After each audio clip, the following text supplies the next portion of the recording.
좀 특이한 교회를 본 적이 있습니다. 이제 제 아내와 사모하고 이렇게 가까운 이제 그 사모님들 그 또 모임이 있는데 그 모임에 속해 있는 그 한 그 교회였습니다. 근데 그 교회는 특징이 저쪽 춘천 쪽에 있는 교회인데 매주 목사님의 메시지가 부활이래요, 부활. 그래서 물었습니다, 제가.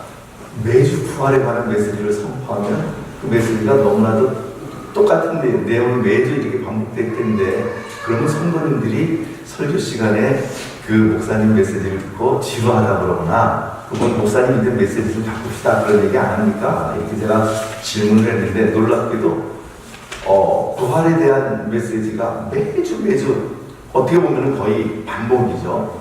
그렇게 선포되는데도 성도님들이 그 부활에 대한 메시지를 싫어하지 않고 부활에 대한 이 메시지를 들을 때마다 새롭게 그들의 삶이 풍성해지고 그리고 삶이 이 부활에 관한 소망으로 새로워진다라는 그런 이야기를 들었습니다. 그래서 한번 찾아갔죠. 과연 정말로 부활에 대한 메시지를 매주 선포하나. 매주 가지는 못했습니다.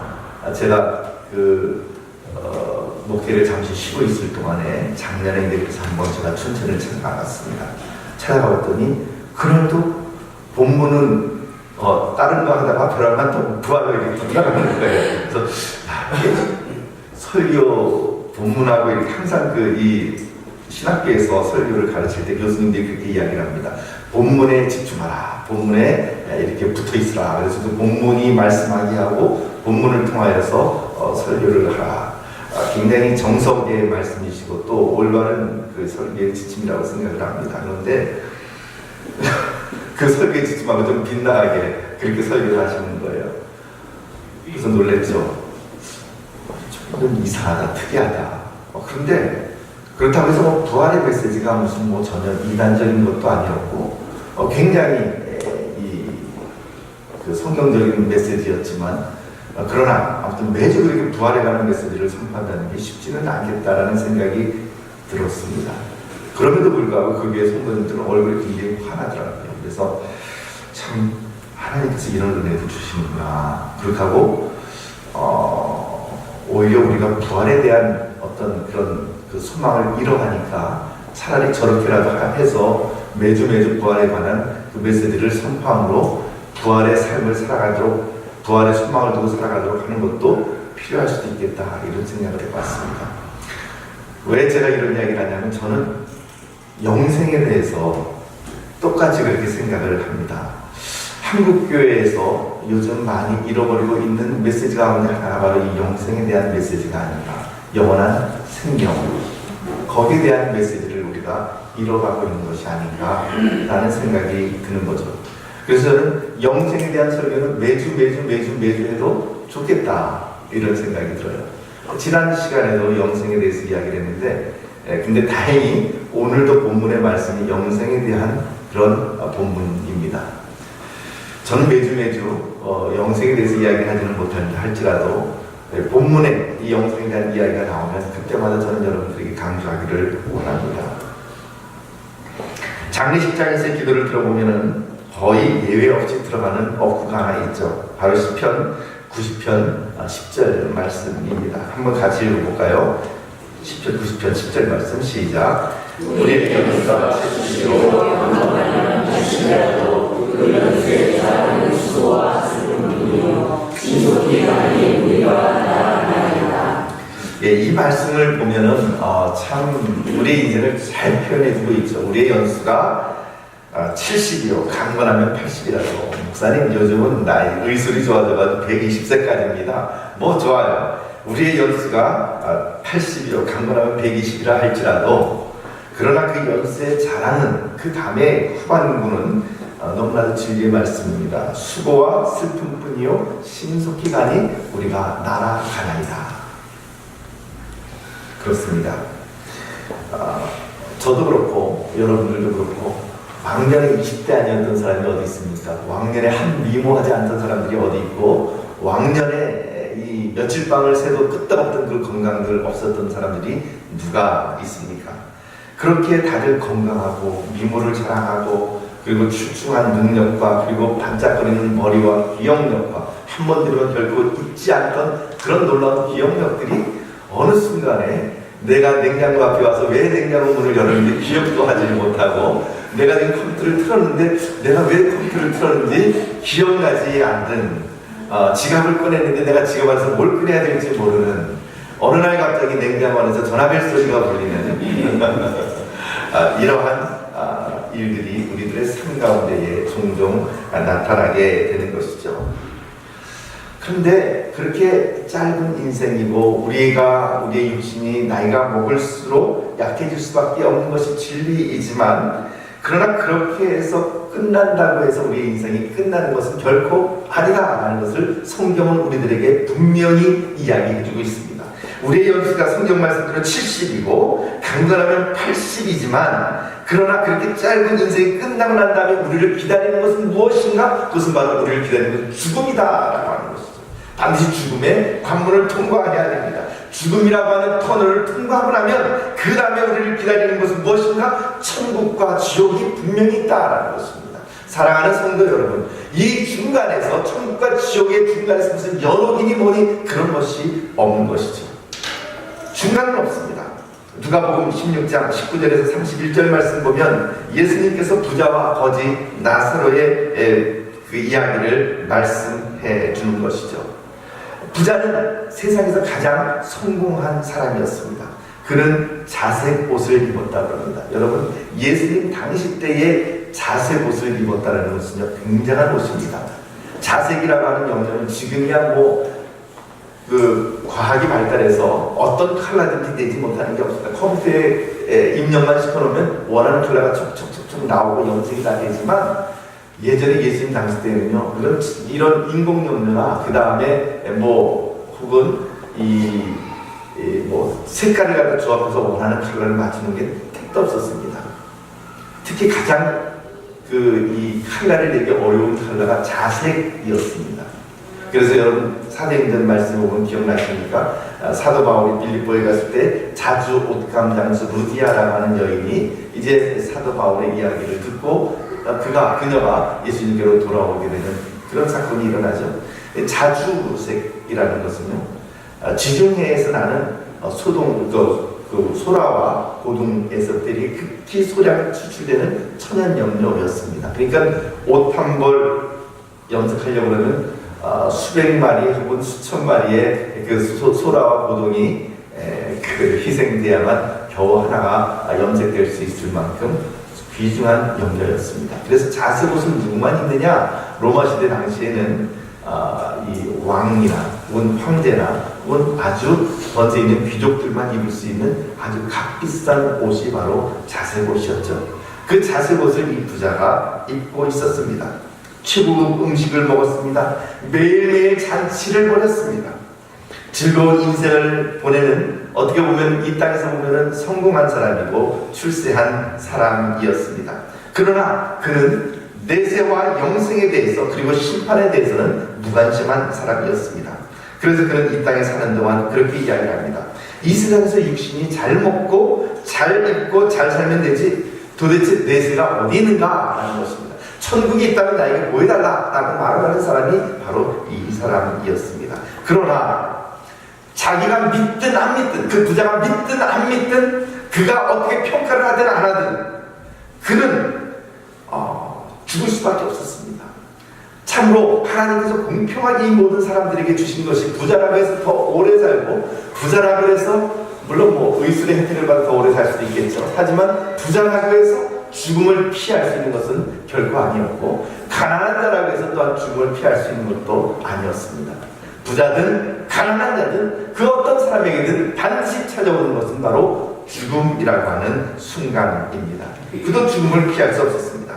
그런데 죽고 보니까 이 부자만큼 가장 처절한 패배자가 없었다라고 하는 것이 바로 누가복음 예수님의 말씀이셨습니다.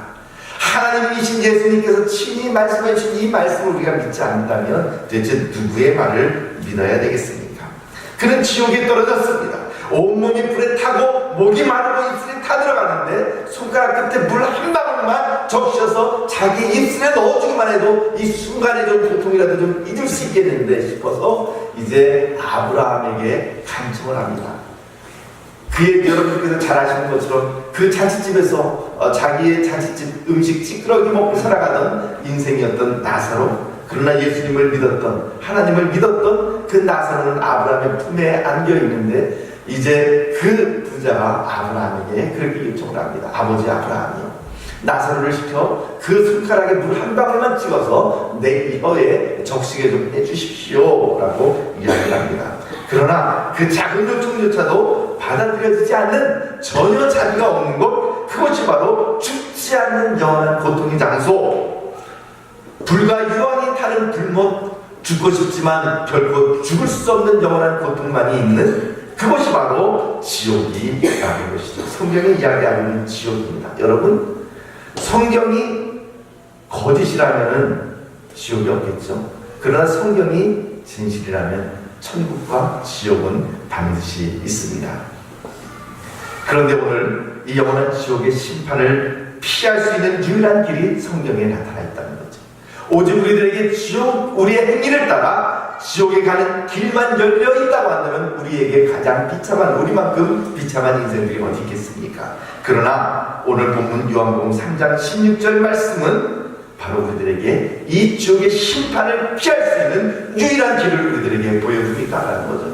우리 주일학교에 잘 외우는 이 구절 우리 다 같이 한번 보시든지 아니면 모르시는 분은 보시고 아시는 분은 암송 한번 해볼까요? 시작. 하나님이 세상을 이처럼 사랑하사 독생자를 주셨으니 이는 저를 믿는 자마다 멸망치 않고 영생을 얻게 하려 하십니다. 아멘. 참 잘 암송하셨고 참 잘 읽으셨습니다. 그런데 이 요한복음 3장 16절 말씀, 우리가 너무나 잘 알고 있는 이 요한복음 3장 16절 말씀, 이 억구 앞에 바로 한 단어 접속사가 생략되어 있어요. 원어에는 가르라고 하는, 헬라어 성경에 가르라고 하는 단어가 있는데 이 가르라고 하는 단어가 우리 한국어 성경에는 번역이 안 되어 있습니다. 그 가르라고 하는 단어는 왜냐하면이라고 하는 그런 뜻입니다. 그래서 아마 영어 성경 보면 그 앞에 for 혹은 because라고 하는 아마 그런 접속사가 붙어 있게 될 텐데, 이 가르라고 하는 단어를 넣어서 읽어보면 이렇게 연결이 되어서 읽을 수 있죠. 요한복음 3장 16절 말씀을 같이 읽어봅시다. 요한복음 3장 16절 말씀 시작.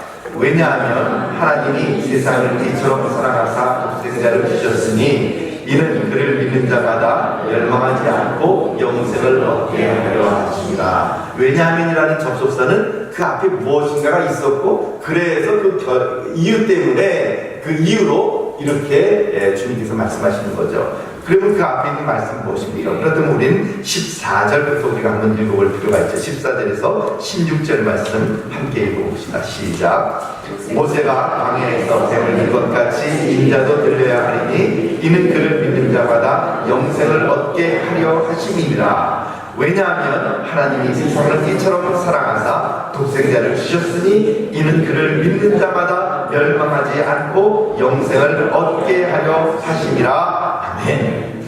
모세가 광야에서 뱀을 들었다는 사건이 무슨 사건입니까? 여러분이 이미 잘 알고 있겠지만 그러나 혹시 생소한 분들을 위해서 다시 한번 설명을 드립니다. 민수기 21장 말씀을 보면 이스라엘 백성들이 하나님과 모세에 대해 불평하고 그리고 하나님과 모세에 대해 반역을 합니다. 그때 하나님께서 그 이스라엘 백성들에게 베풀어진 그 은혜를 그들이 잊고 불평하고 반역하는 것을 보고 심판하시는데 불뱀을 보내서 심판을 하십니다. 불뱀이 그들을 물죠.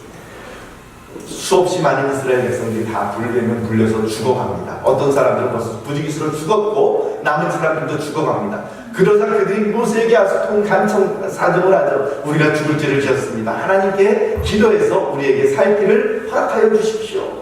그러자 모세가 하나님 앞에 간구하고 기도를 할 때 하나님께서 내게 주신 처방이 무엇이죠? 장대 위에, 높은 장대 위에 노뱀을 만들어서 달아라. 누구든지 그 노뱀을 보면 그 인생이 살아나게, 뱀의 능력에 풀려서 살아나게 될 것이다. 이해가 되지 않는 말씀이죠. 뱀에게 물렸는데 노뱀을 보면 살아난다 그러니까 그게 말이 안 되는 이야기죠. 그러나 모세는 하나님의 말씀에 순종을 했고 이스라엘 백성들 가운데에 참으로 죽어가던 어떤 사람이든지 그 높임을 보면 살아나는 하나님의 놀라운 생명의 역사가 일어나게 되었습니다. 그것이 바로 높임 사건인데 그 불뱀과 높임 사건에서 그 높임 사건을 이제 주님께서 민수기 21장 말씀에서 가져와서 이렇게 이야기하는 거죠. 모세가 광야에서 뱀을 든 것 같이, 즉 높뱀을 만들어서 장대 위에 높이 매달린 것 같이 인자도 들려야 하니. 그러면 장대란 무엇을 상징하는 것입니까? 십자가를 상징하는 거죠. 거기에 달려있는 높뱀은 누구를 상징하는 것입니까? 예수님을 상징하는 것이죠. 왜 하필이면은 그냥 좀 멋있는, 예를 들면 비둘기를 만들어서 이렇게 장대 위에 높이 매달라. 그러면 차라리 좀 이해가 되겠는데 왜 하필이면 그 사탄을 상징하는 뱀일까? 그 부분에 대해서는 한번 오후 그 나눔의 시간 때 한번 여러분들 같이 나눠봤으면 좋겠습니다.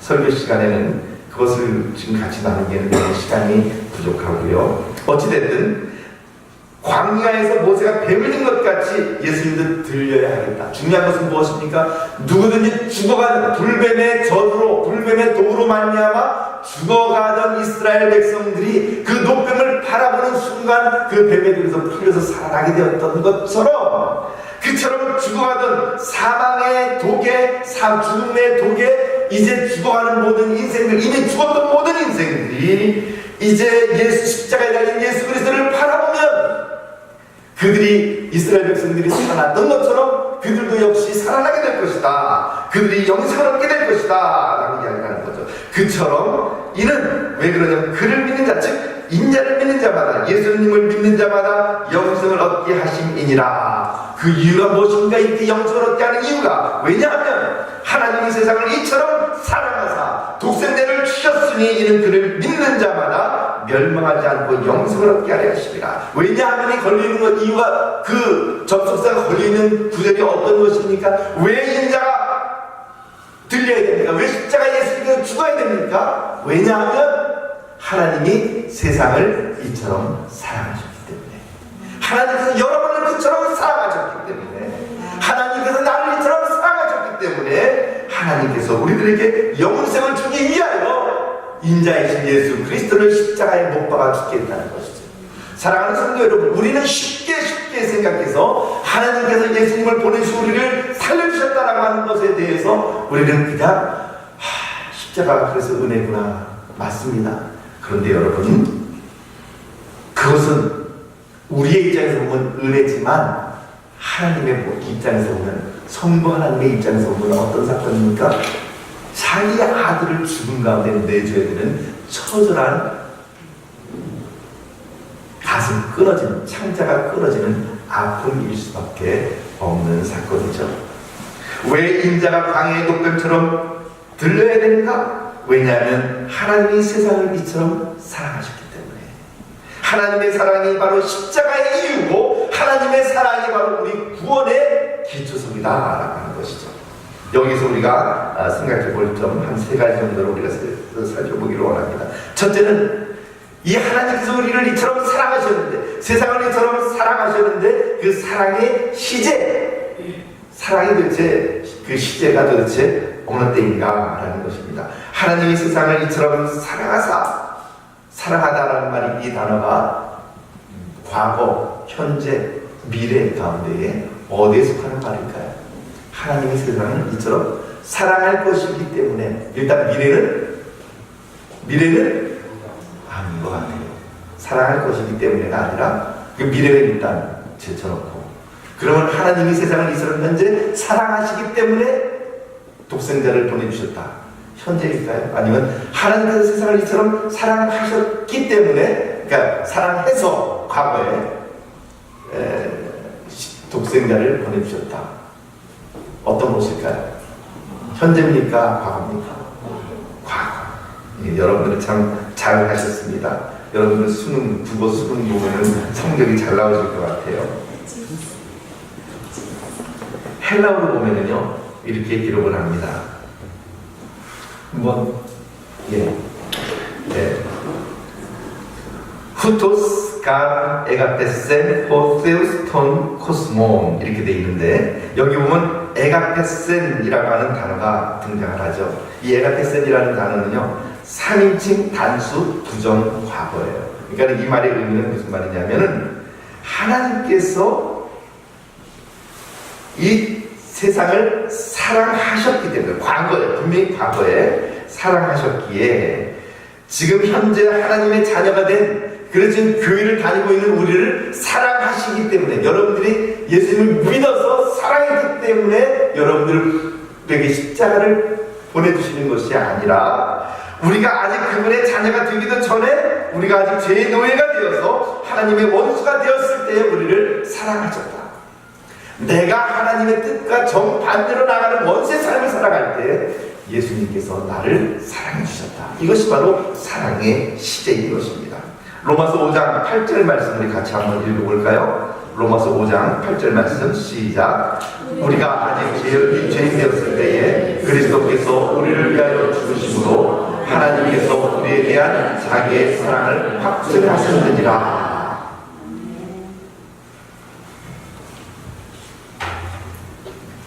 우리가 예수 그리스도를 잘 믿고 구제도 하고 교회 나와서 봉사도 하고 이래서 하나님께서 우리를 사랑하셔서 그래서 구원해 주신 것이 아니라, 우리가 주님과 원수 되었을 때에 교회도 나오지 않고 우리가 주님과 정반대의 삶을 살아가고 있을 때에도 그때 주님께서 우리를 위하여 그때 죽으셨다는 거예요.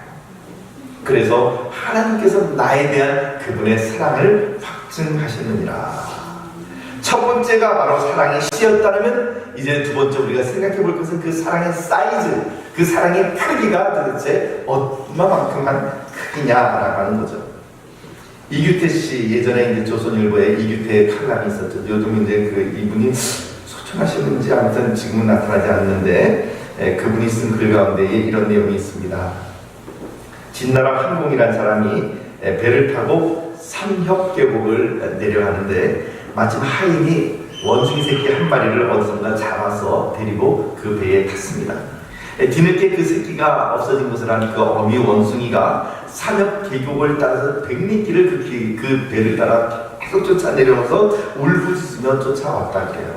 그런데 하인이 새끼 원숭이를 돌려주지 않자 어미 원숭이는 나중에 배전에 자기의 몸을 던져서 죽어버리고 말았답니다.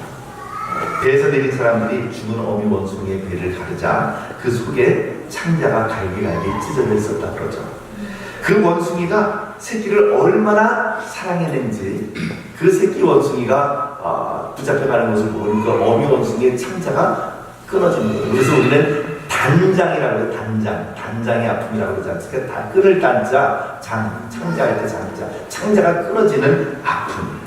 이 원숭이에게는, 어미 원숭이에게는 그 새끼 원숭이를 사랑하는 것이 죽느냐 사느냐의 문제였습니다. 얼마나 그 새끼 원숭이를 극진히 사랑했으면 그 어미 원숭이의 이 창자가 끊어졌겠습니까? 사랑하는 성도 여러분, 사랑이란 그런 것입니다. 하찮은 짐승이라도 새끼를 사랑하기 위하여 자기 몸을 던지는 일, 바로 사랑이란 자기의 생명을 던지는 일인 것이죠. 이 말을 한번 우리가 거꾸로 놓고 보면요, 이 십자가 사건이라고 하는 것은 그냥 우리에게는 은혜의 사건이고, 우리들은 지금 너무나도 하나님 앞에 그냥 너무나도 당연하게 구원 문제를 지금 받아들이고 있지만, 그러나 하나님의 입장에서는 그 하나님의 심장이 터지고 하나님의 창자가 끊어지는 그런 아픈 사건이었다라고 하는 것이죠. 하나님께서 여러분들을 얼마나 사랑하셨습니까? 이처럼 사랑하셨습니다. 이처럼 도대체 얼마만큼입니까? 예수님께서 십자가에 못 박히신 그림이 들어있는 액자에 이런 글이 쓰여 있는 것을 본 적이 있습니다. 사람이 묻습니다. 예수님에게, 하나님에게 이렇게 묻습니다. How much do you love me? 당신은 얼마나 많이 나를 사랑하십니까? 인간이 하나님께 질문하는 거죠. 혹은 예수님께 질문하는 것이죠. 근데 거기에 대한 예수님의 답 혹은 하나님의 답은 무엇이냐면 그 짧게 딱 두 단어입니다. This much. 이만큼이나 많이. 이만큼이 도대체 얼마만큼이죠? 자기 생명을 내어줄 만큼. 여러분, 정말 가장 예수님께서 말씀하신 것처럼 가장 세상에서 큰 사랑은 누군가를 위해서 대신 죽어줄 수 있는 사랑이 있다면 그만한 사랑은 정말 큰 사랑이죠. 누군가를 위해서 죽어줄 수 있는 사람이 있겠습니까? 내가 살기 위해서는 내 발을 잡는 사람을 발로 차고 물에 빠뜨리고 내가 나 혼자 살아남겠다라고 하는 것이 사람들의 생각입니다. 그런데 다른 사람을 살기 위해서 내가 가지고 있는 구명보트를 준다고요? 거기까지 가다가 그런 사람이 있을 수 있습니다. 하지만 누군가를 위해서 내가 아닌 내 자식을 내어줄 수 있겠습니까? 여러분들이 한번 질문 한번 해보십시오. 누군가를 위해서 내 자식의 생명을 포기해야 될 만큼, 내 자식을 죽일 만큼 누군가를 사랑할 수 있겠습니까? 그런 불가능한 사랑이죠. 내 자식을 내주고 바꿀 수 있는 사랑이나 그 어떤 것이 결코 있을 수 없는 것이죠. 그것이 바로 이치입니다. 그런데 그 누군가를 위해서 내 아들을 내어주신 분이 계세요. 그분이 바로 우리 하나님이십니다. 그분이 바로 그 누군가를 자기 자신을 생명을 던진 분이 바로 예수 그리스도이십니다. 그 누군가, 그런 사랑을 입은 사람이 있다면 그 사람의 사랑이야말로 가장 커다란 사랑을 입은 사람이겠죠. 그 누군가가 누굴까요? 그 누군가는 누굽니까? 바로 당신입니다. 바로 나죠. 바로 여러분인 것입니다. 나를 위해서 우리 예수님께서 자신의 생명을 버리셨고, 나를 위해서 우리 하나님께서 당신의 아들을 내어주셨습니다. 이것이 얼마나 그냥 평범한 사건이라고 말을 할 수 있겠습니까? 결코 그렇지 않습니다. 그 하나님의 사랑이야말로, 그 사이즈야말로 그 넓이와 깊이와 높이에 있어서 우리가 상상할 수 없는 그 하나님의 사랑, 하나님이 세상을 이처럼 사랑하사, 이처럼이라는 것은 그렇게 강한 힘을 가지고 있는 그런 말씀인 것이죠. 세 번째 우리가 생각해 볼 것은 하나님의 사랑의 범위입니다. 하나님이 세상을 이처럼 사랑하사 독생을 주셨으니 이는 그를 믿는 자마다, 이는 그를 믿는 자마다, 이 믿는 자마다라는 말은 누군가에게, 그 예수님을 믿을 수 있는 자격이 누군가에게만 있다는 것입니까? 그 누구에게도 다, 그 아무나 예수님을 믿는 자마다라는 말입니까? 아무나. 예전에 제가 오늘의 교회에서 함께 섬겼던 김여수아 목사님이라고 있었는데, 그 여수아 목사님이 열린 예배를 이렇게 섬겼어요. 근데 그분이 그 열린 예배에서 이런 고백을 했습니다. 하루는 어떤 젊은 여인이 찾아와서 상담을 청하는 것이었어요. 들어보니 그 여인은 소위 강남의 룸사롱에서 일하는 그런 일하는 아가씨였습니다. 비록 직업은 그렇지만 그러나 예수님을 믿는 것이 너무 좋아서 교회를 나오게 되었는데, 근데 재밌는 것은 교회에서 본인의 룸사롱에 자주 다니는 단골 손님들 여럿을 만날 수 있었다라고 하는 것입니다. 룸살롱에서야 단골 손님이지만 교회에서 아는 척하는 것이 어색해서 그냥 지나쳤다고 이렇게 이야기를 합니다. 그런데 몇 번 교회에서 이렇게 마주치게 되자 그 예수 잘 믿는 단골 손님이 이렇게 말하더라는 것이죠. 야, 너 교회 나오지 마. 여긴 너 같은 여자가 나올 수 있는 곳이 아니야. 이 말을 듣고 이 여인이 고민에 빠졌습니다. 목사님 설교 말씀을 들어보면 자기 같은 여인도 이 예수님 믿고 구원받고 교회 나올 수 있을 것 같은데, 예수 잘 믿는 그 단골 손님이 말을 하기를 너 같은 여자는 교회 나오면 안 된다라고 얘기를 하니까 이걸 어찌해야 되나. 그래서 그 여호수아 목사님에게 와서 이제 상담을 했습니다. 그때 그 김여호수아 목사님이 이렇게 얘기를 했대요. 앞으로 그 단골 손님이 뭐라 그러면 바로 김 목사가 이야기하기를 바로 나 같은 여자이기 때문에 더욱더 교회 다녀야 되고 예수님 믿을 수 있다, 이렇게 얘기하라고 그렇게 가르쳐줬다, 이렇게 하는 이야기입니다. 사랑하는 성도 여러분, 예수 믿고 구원받는데 룸살롱 다니는 아가씨라고 해서 안 되고, 공무원이라서 되고, 그리고 무엇인가 소위 사회에서 잘 나가는 사업가이기 때문에 되고, 그런 것 없습니다. 오늘 성경에서는 누가 구원을 받는다고 그랬습니까? 누구든지 그를 믿는 자마다 멸망치 않고, 누구든지 여기에 있는 그 누구든지 무엇이든지 내가 배움이 얼마나 되든지 혹은 혹은 내 재산이 얼마나 되든지 내 건강이 어떻든지 누구든지 그를 믿는 자마다 멸망치 않고 영생을 얻게 될 것이다 라는 것이 바로 우리 하나님의 선포의 말씀입니다. 네. 그래서 우리는 너무나도 힘이 납니다. 나같이 부족한 사람들 영생을 얻을 수 있으니까요. 이 하나님의 사랑의 결과는 영원한 생명입니다. 죽음을 이긴 생명입니다. 사랑하는 성도 여러분, 이 땅에서의 70, 80의 생애가 다가 아닙니다. 이 80, 70, 80의 생애 혹은 기회에는 100년, 120년을 이 땅에서 살아본다 한들, 아무리 애를 쓴다 한들 반드시 죽음은 찾아오게 되고 그 이후에는 우리들에게 분명한 선택지가 있습니다. 천국으로 갈 것인지 지옥으로 갈 것인지. 부자와 나사로의 그 비유에 나와 있는 그 말씀처럼 말이죠. 하나님께서는 오늘 여러분들에게 천국을 약속해 주십니다. 노뱀을 바라보는 자마다 불뱀의 독에서부터 풀려 살아났던 것처럼 누구든지 예수 그리스도의 십자가 그것을 바라보고 십자가에 달리신 예수 그리스도를 나의 구주로 고백하는 순간 우리는 죽음에서부터 지옥의 삶에서부터 천국의 삶으로 영생의 삶으로 반드시 올라가게 된다. 무엇을 통해서 그렇게 됩니까? 믿음을 통해서 그를 믿는 자마다 멸망치 않고 영생을 얻게 하려 하십니다. 사랑하는 성도 여러분, 저는 여러분 모두가 다 구원을 받았다고 믿지만 그러나 꼭 우리들 가운데 아직까지 인생 속에서 가장 중요한 문제인 이 영생의 문제, 영원한 생명의 문제, 천국과 지옥의 문제를 아직 해결하고 계시지 못한 분이 계십니까? 내가 지금이라도 죽는다면 나는 과연 천국 갈 수 있을까? 이런 의문사항에 휩싸여 있는 분들이 계시다면 오늘 하나님께서는 그분에게 다시 또 다른 기회를 주고 있습니다.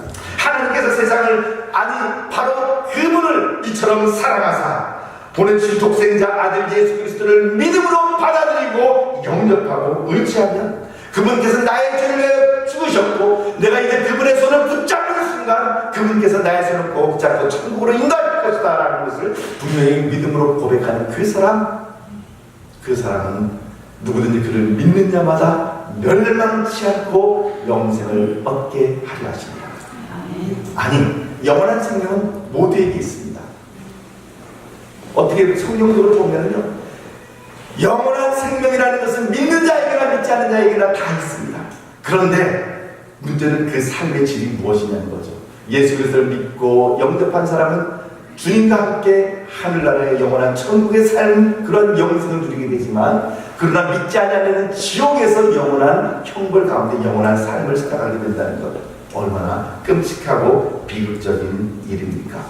어떤 사람들은 그렇게 이야기합니다. 하나님은 사랑의 하나님이시라면서 어떻게 그런 지옥이라는 것이 있을 수 있습니까? 아니요. 그래서 오늘 그분들에게 하나님께서 말씀하시고 있지 않습니까? 누구든지 나를 믿으면 내가 너에게 지금 기회를 주고 있지 않느냐, 나를 믿으면 멸망치 않고 영생을 얻게 된다 하였으니 나를 믿어라 라고 지금 말씀하고 있는 것이지.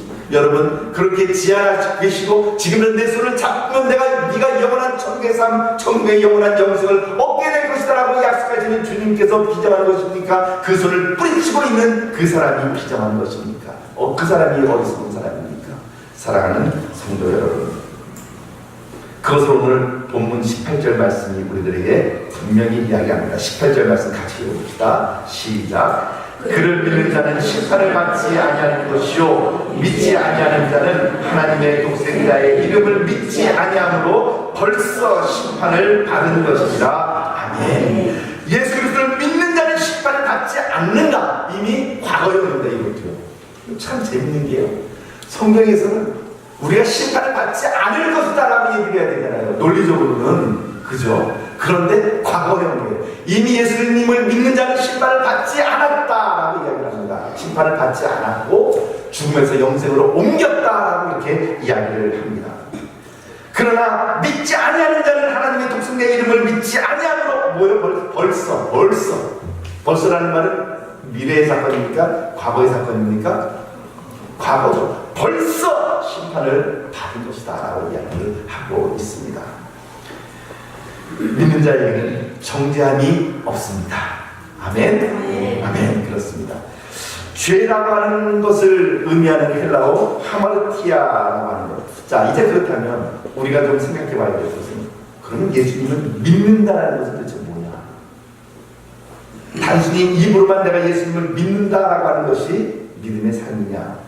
이거는 이제 굉장히 좀 이런 이야기까지 들어가게 되면 상당히 굉장히 복잡해지는데 한마디로 정리해 봅시다. 그래도 설교 시간에 잠깐 언급을 하자면 그 죄를 뜻하는 하마르티아라고 하는 단어의 원래의 뜻은 관역에서 화살이 빗나가는 것을 의미합니다. 화살을 쏘았는데 양궁에서 말이죠. 10점 만점에 가서 딱 고쳐야 될 텐데, 아니 10점 만점은 그만두고 6점이나 5점이라도 가서 맞춰야 될 텐데, 이 관역을 갖다 휙 빗나가 버리는 것, 그것이 바로 죄라고 그렇게 이야기를 표현하고 있는 것이죠. 성경에서 말하는 죄라는 것은 법적으로나 도덕적으로나 혹은 윤리적으로 그릇된 행동만을 의미하는 것은 아닙니다. 진리이신 예수 그리스도, 바로 진리이고 생명이신 예수 그리스도라고 하는 관역을 빗나가는 것, 그 예수 그리스도 안에 거하지 않는 것, 그것이 바로 죄라고 이야기를 하고 심판이라고 이야기를 하는 것입니다. 그렇다면 나는 그리스도 예수 안에 있는 관역 안에, 예수라고 하는 관역 안에 있는가 아니면 밖에 있는가, 그것을 우리는 나의 상태를 과연 어떻게 점검할 수 있을까? 주님께서는 아주 간단한 방법을 제시해 줍니다. 19절에서 21절 말씀입니다. 19절에서 21절 말씀 함께 읽어봅시다. 시작. 그 정죄는 이것이니 곧 빛이 세상에 왔을 때 사람들이 자기 행위가 악함으로 빛보다 어둠을 더 사랑하는 것입니다. 악을 행하는 자마다 빛을 미워하여 빛으로 오지 아니하나니 이는 그 행위가 드러날까 하니요 진리를 따르는 자는 빛으로 오나니 이는 그 행위가 하나님 안에서 행한 것임을 나타내려 함이라 하시니라. 아멘. 우리가 예수 그리스도를 믿는다라고 하는 것은 무엇을 의미하는 것입니까? 빛보다 어둠을 사랑하는 것은 믿지 아니하는 자들입니다. 그러나 어둠보다 빛을 더 사랑하고 빛으로 나오는 자들, 그들이 바로 예수 그리스도를 믿는 자들이고, 진리를 따르는 자는 빛으로 나오게 되어 있으니 그것이 바로 믿는 자들의 삶이라는 것을 우리들에게 이야기를 합니다. 쉽게 이야기하면 악을 행하는 자는 빛을 미워하여 어둠을 더 사랑합니다. 아무리 교회에 열심히 다닌다 그래서, 그리고 그 언행이 거룩해 보인다 그래도 진리의 관용을 벗어나서 어둠의 삶을 정상적인 삶처럼 살아간다고 한다면 그가 누구이든 상관없이 그는 그리스도 밖에 있는 사람이 분명합니다. 사랑하는 성도 여러분, 착각하지 마십시오. 교회에 나온다 그래서, 교회에 출석한다 그래서 자동으로 나는 하나님 나라에 들어간다, 영생을 얻었다, 천국의 삶을 산다, 착각하지 마십시오. 교회에 다니는 사람, 물론 교회 안 다니는 사람들은 아예 치지도외지만, 그러나 교회 다니는 사람 가운데에서도 주님 분명히 말씀하시기를 알곡과 가지가 있다라고 말씀을 하고 계시죠. 교회에 나오는 것이 천국에 들어가는 분명한, 이 천국에 나온다고 해서 반드시 들어간다라는 생각은 여러분들께서 반드시 버려야만 합니다.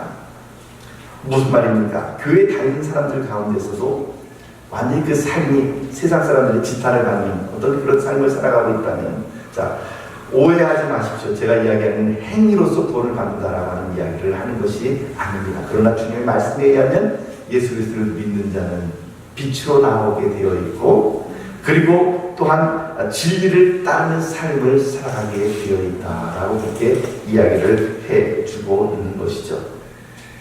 그러므로 교회 다닌다 하더라도, 아무리 그 사람이 교회 안에서는 거룩한 말과 행실을 한다 하더라도, 교회 바깥에서의 삶이 엉망이라고 한다면, 교회 바깥에서의 삶이 전혀 그렇지 못한 삶을 꺼리낌 없이 살아가고 있다면, 어쩌면 그 사람은 그리스도 밖에 있는 사람일 수 있다라는 것을 기억을 하십시오.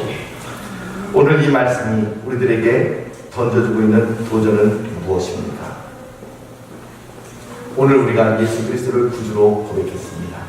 그리고 그 예수를 구주로 고백했기 때문에 그 고백하고 난 이후에 때로 우리는 넘어질 수가 있습니다. 실수할 수 있고, 그리고 또한 허물을 범할 수도 있습니다. 그것도 너무나도 당연합니다. 그런데 그럼에도 불구하고 우리는 그때마다 일어나야 하고, 그때마다 예수 그리스도의 손을 붙잡아야 되고, 날마다 우리의 삶은 그 예수 그리스도께로 가까이 나아가는 삶을 살아가야 하는 것이죠. 그러한 고민이 없고, 그러한 삶의 이 변화가 없다고 한다면 오늘 나는 예수님을 올바로 믿고 있는 것인가? 이 부분을 우리는 반드시 한번 체킹해 봐야 될 것입니다. 사랑하는 성도 여러분, 우리는 모두 믿는 자들입니다. 그렇다면 우리 모두는 영생을 소유한 자들입니다. 진리이신 예수 그리스도 안에서 살아가시기를 바라고 거기에 합당한 열매를 맺으며 살아가기를 소망합니다. 주님, 예수 그리스도를 믿는 자들은 이렇게 이야기합니다. 주님, 제가 여기 있사오니 나를 보내주시옵소서. 그곳이 아프리카 같은 선교지를 가려 할지라도 내가 속한 그곳이 어디든지 간에 그것이 바로 하나님께서 나를 보내신 곳임을 고백하며 주님, 나를 보내주시옵소서. 그렇게 고백하는 자들입니다. 그것이 바로 하나님께 쓰임받는 자들의 삶이기도 합니다. 사랑하는 성도 여러분, 말씀을 맺습니다. 오늘 주님은 우리들에게 분명한 소망의 천국의 소망을 주셨습니다. 영생을 우리들에게 허락하여 주셨습니다. 이제 그러니 그 영생에 걸맞는 삶을 살아가시기를 축복합니다. 영생을 소유한 자들로서 이 땅에서 사소한 일에 목숨 걸지 말고 또한 고통받는다 그래서 주눅들지도 말고 눈물을 닦고 가슴을 펴고 지난번에 말씀드린 것처럼 가슴을 쭉 펴고 그렇게 당당하게 살아가시는 영생의 사람들, 하나님의 사람들, 빛의 자녀들 되는 삶을 살아가시기를 우리 주님의 이름으로 축복합니다. 기도합시다. 하나님 아버지, 오늘 우리로 하여금 영생의 삶을 살아가게 하여 주시오니 감사를 드립니다. 주님, 나 같은 자를 주님께서 사랑하여 주셔서 이제 영생을 얻게 하여 주셨사오니 하나님, 그 영생에 걸맞는 삶을 살아가게 하여 주옵시고 주님, 제가 여기 있사오니 나를 보내주시옵소서. 나의 마음, 나의 몸 이제 주님께 드리오니 주님 받아주시옵소서. 나를 써주시옵소서. 주님 앞에 고백하며 빛의 자녀답게 살아가는 주의 자녀들 되게 하여 주옵소서. 예수님 이름으로 기도하옵나이다.